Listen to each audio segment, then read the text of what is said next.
大家好，又係我香港背包啦。復活節參加咗呢個食玩假期，貴州5天團，主要景點就係呢一個平壩嘅櫻花園、百里杜鵑、龍治油菜花田、黃果樹、大局部、青岩古鎮、品牌嘅5星級酒店，全程都係食好住好，仲有2晚嘅晚宴。好啦，咁啊，第一天嘅行程呢，我哋坐咗5個鐘頭嘅高鐵嚟到呢個惠陽嘅東站，跟住就上咗呢一架旅遊車，全團人有44個。呢個就係你個領隊呢，就將我哋交咗俾呢一個本地嘅導遊。咁啊，第一個行程呢，就去呢一個甲秀樓，睇下呢個甲秀樓嗰個歷史同埋嗰個文化。甲秀樓咧係貴陽嘅地標嚟噶，咁啊風景都好靚嘅。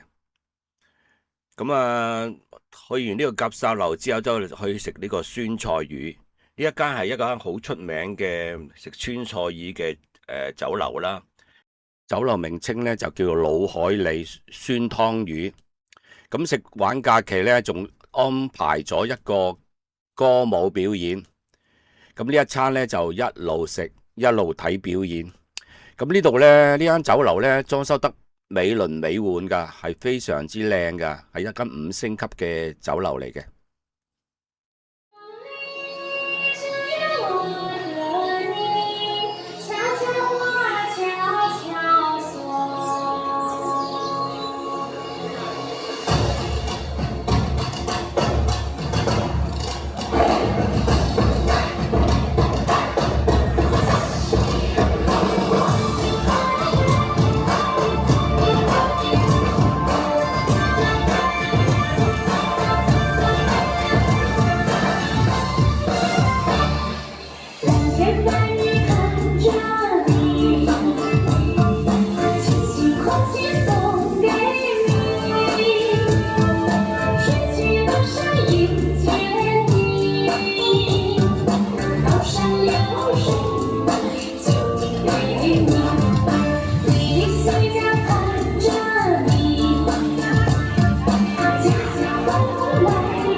咁都食得好開心嘅，因為一路食一路睇住啲表演。咁呢啲菜式呢，叫做貴州嘅經典名菜喎，咁叫特色酸湯魚。咁呢，就係因為我哋大部分都係唔食辣嘅，咁啊導遊全部都唔辣嘅啲菜式。咁如果會食辣呢，就自己加辣啦。咁我哋呢段友大家都冇加辣嘅。咁啊飲飽食醉之後呢，就入住呢一間惠陽嘅喜來登酒店。咁佢全名叫做喜來登貴航酒店。咁入邊嘅裝修同埋房間都好大嘅。咁啊係一間5星級酒店嘅，有獨立嘅沖涼房啦，仲有呢個浴缸啦，有呢個健身房啦，仲有呢個恒溫嘅泳池嚟嘅。咁我哋第一晚同埋最後一晚呢都會住呢度嘅，中間嗰2晚呢就住呢個安順嗰邊嘅。咁第二天瞓醒呢，就喺酒店食自助早餐啦。咁呢個自助早餐都尚可嘅，咁有包啦，有麵啦，有蛋啦，有啲腸仔啊，咁麵包啊，有啲菜肉包啊，咁有啲油炸鬼啊，咁飲品啊，咖啡啊，應有盡有嘅，唔錯嘅。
根本英呢就話要去平霸嘅櫻花園嘅，可惜就話前一晚呢就落雹呢，將啲櫻花打爛晒。咁當地嘅導遊呢建議就去呢一個紅櫻園睇，佢話呢度比較多啲嘅櫻花睇嘅。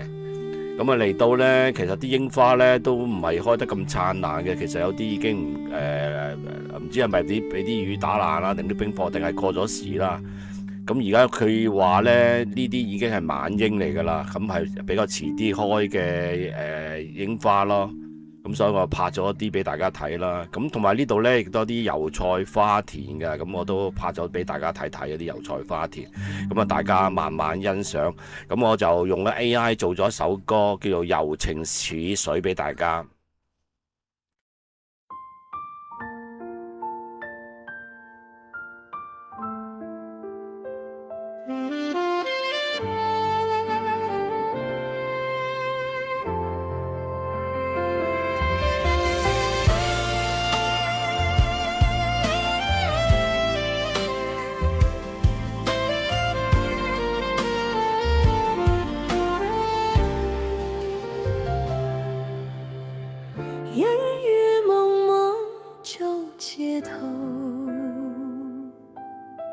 踏步的轻盈又从容，风尘女子心如水，柔情似水诉衷情，柔情似水柔心间，灯火阑珊映胸前，风中情长就是个梦里花开不曾谢。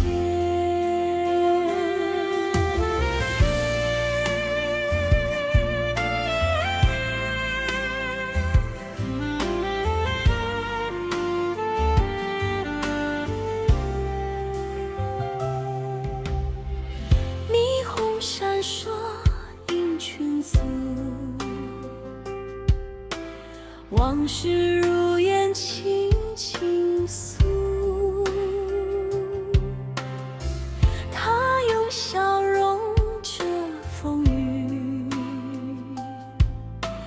独自守望旧时路。柔情似水绕心间，灯火阑珊映胸前，风中情长就是个梦里花开不曾谢。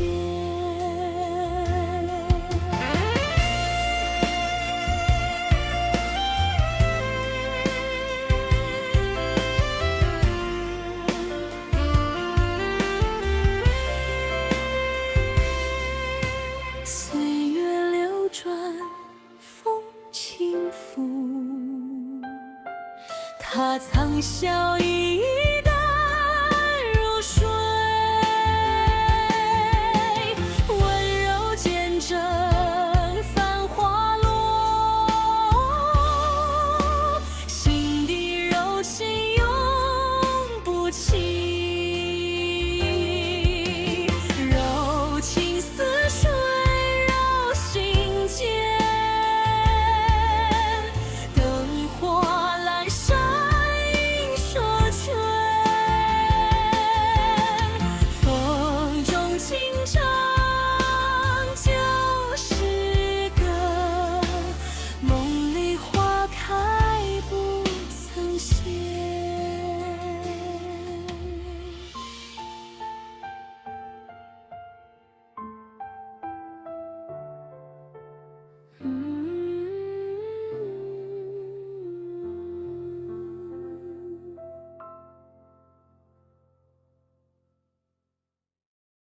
好啦，跟住呢，我哋就去食呢一個午飯啦。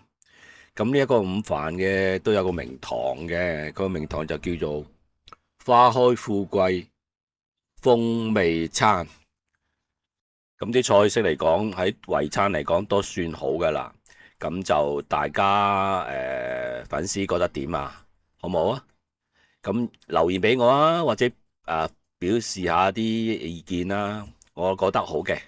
咁咧食完呢個午餐之後咧，我就開始去一個風景區啦。咁呢一個就係去呢一個龍宮風景區。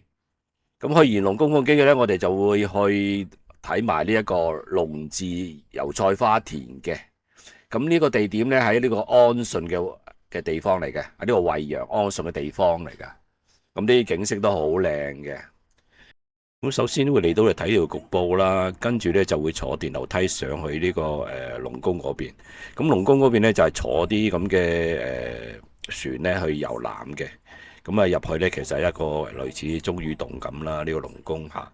咁啊大概遊10分鐘到嘅。咁咧其實佢有2段嘅。咁呢一段咧就話好似係呢個天然嘅。咁下一段咧就要再上船，再坐另一架船咧。咁嗰段咧就話係人工開鑿嘅。咁所以我哋淨係睇咗呢一段係龍宮呢一段啦。咁啊影咗相俾大家睇睇嚇。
咁咧睇完呢個龍宮之後咧，就睇呢個龍字田。咁龍字田咁望埋咧，就睇到成大片嘅綠色嘅田啦。咁如果係高空望咧，如果冬夏天咧，啲油菜花開晒之後咧，見到個龍字係黃色嘅。好啦，睇完呢個龍字田之後咧，我哋就食呢個晚餐啦。咁晚餐咧就會喺呢個希爾頓日林酒店。咁呢一間係5星級嘅嚟嘅。咁我哋會喺呢度住2晚。咁咧就食玩假期就安排咗呢個專場食呢個復活節嘅晚宴。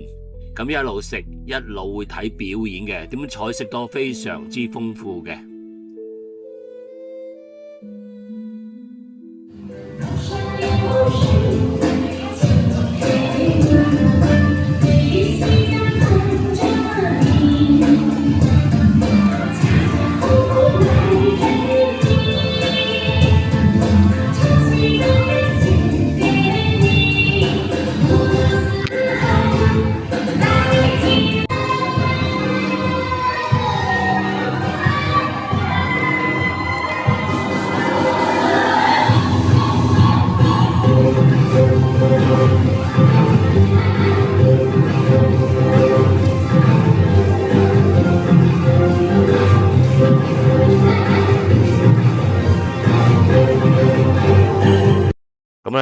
食完呢個晚宴之後呢，我哋就開始入住呢一間希爾頓日林酒店。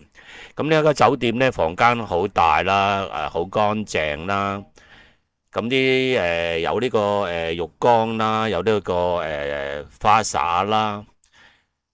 咁呢一間酒店呢，都仲有健身房啊，有呢個恒溫嘅泳池嘅。咁整體嚟講都相當滿意嘅，係住呢一間酒店嘅。咁當地嘅導遊呢都貼心啦，咁仲安排咗我哋夜晚呢去行呢個大明市集啊，同埋呢個安順嘅古城啦。咁都好值得去睇嘅。我覺得呢一個古城呢，仲好過我去睇呢一個青岩古鎮添啊！嚇，咁大家可以留言俾我啊，呢個古鎮值唔值得去行啦？嚇，咁呢個古城值唔值得去行啦？嚇。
咁喺酒店瞓醒呢，已經嚟到第3日嘅行程啦。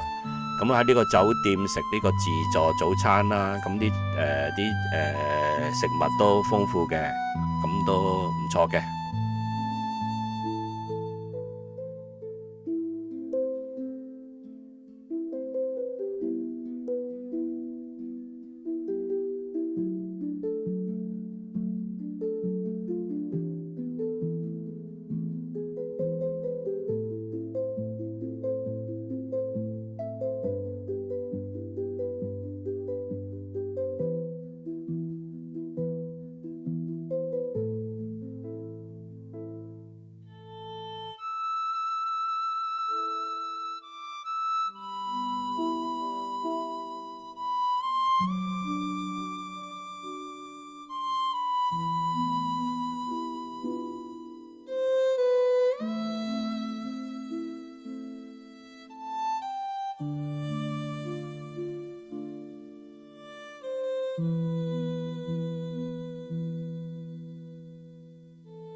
食完早餐之後就出發去呢個黃果樹大瀑布。咁嚟到呢，睇呢個瀑布呢，就唔係好壯觀嘅，可能呢幾日都冇雨落啦。咁就係咁噶啦。咁大家覺得靚唔靚呢？同埋好壯唔壯觀呢？留言俾我啦，大家一齊討論下啦。咁我個人係覺得唔係太過壯觀，同埋唔係咁靚咯嚇。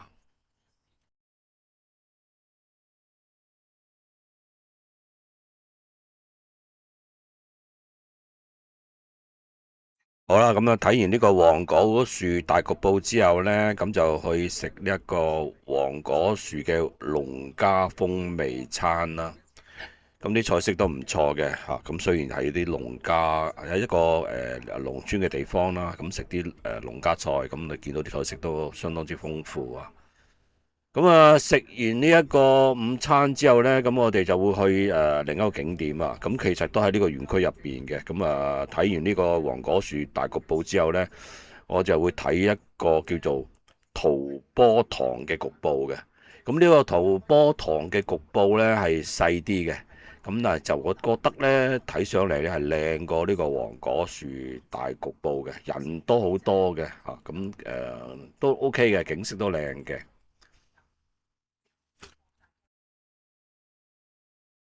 咁去完呢個陶波塘嘅瀑布之後呢，我哋就會睇埋呢條天星橋。咁其實天星橋唔係一條橋嚟噶嘛。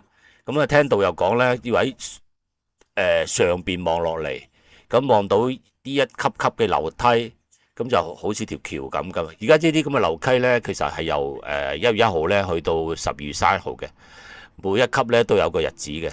咁聽講呢，即係聽說啊，就話你揾翻自己嗰個生日喺上邊咧祈福下，咁會保佑大家一個好運嘅嚇。咁就係咁行呢條咁嘅呢一級級，啲級下邊有啲水流啦，咁就呢個叫做天星橋啊嚇，就咁啊，要喺上空望落嚟先睇到啲橋嘅。咁就咁行咧，就見到啲咁嘅石頭啦嚇，就咁啦嚇。咁行360幾級咁嘅石級啦嚇。咁一路行咧，行到嚟呢度咧就係呢個話百佳取親嘅地方喎。咁呢度就係個天池啦嚇。咁完成咗今日嘅行程啦。跟住我哋就坐車去食呢一個貴州嘅風味宴啦。咁啲菜式都相當之豐富啊，大家睇下係咪啦？留言俾我啦。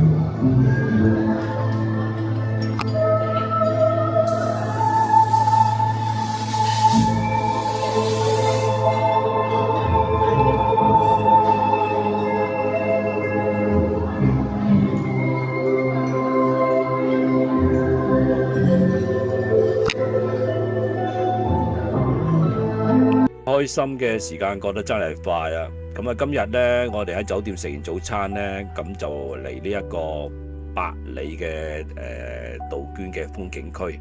咁啊，坐出嚟都2個幾3個鐘頭先嚟到呢一度嘅。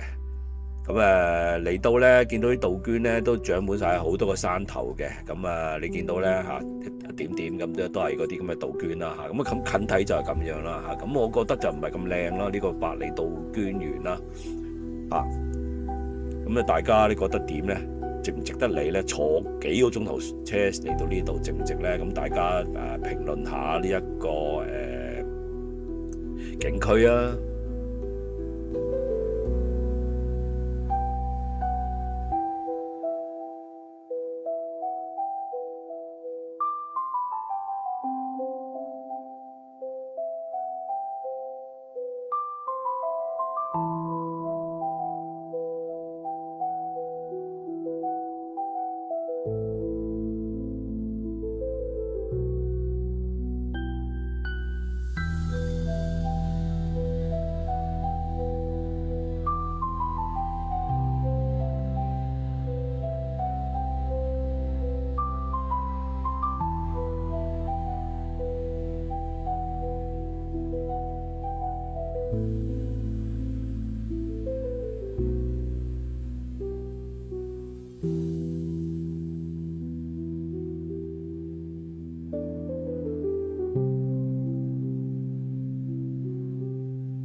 食完呢個百里杜鵑之後呢，就到晚餐時間啦。咁晚餐呢，食下呢個天麻燉雞嘅風味餐嘅。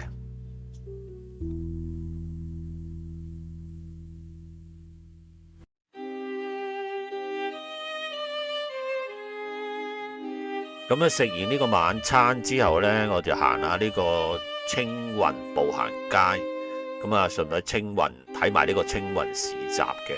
咁呢度青雲步行街呢，就其實好多而家深圳都有呢啲咁嘅步行街嘅。咁呢條都好特色嘅，咁大家慢慢欣賞啦。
行完呢個青雲步行街同埋青雲市集之後呢，咁我哋就返酒店啦。咁就要坐返車返去呢、這個惠陽嗰邊嘅。咁啊住返我哋第一日住嗰間酒店，就係呢一個國際品牌嘅喜來登貴航酒店。咁啊喺酒店瞓醒咗之後呢，就到第5天啦，行程嘅最後一日。咁我哋就會去呢、這個睇呢一個惠陽嘅小長城，咁呢個青岩嘅古鎮。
咁啊，去完呢一個青岩古鎮呢，5天嘅貴州之旅呢就圓滿結束啦。感謝觀看，記得訂閱香港背包，有新視頻第一時間通知大家。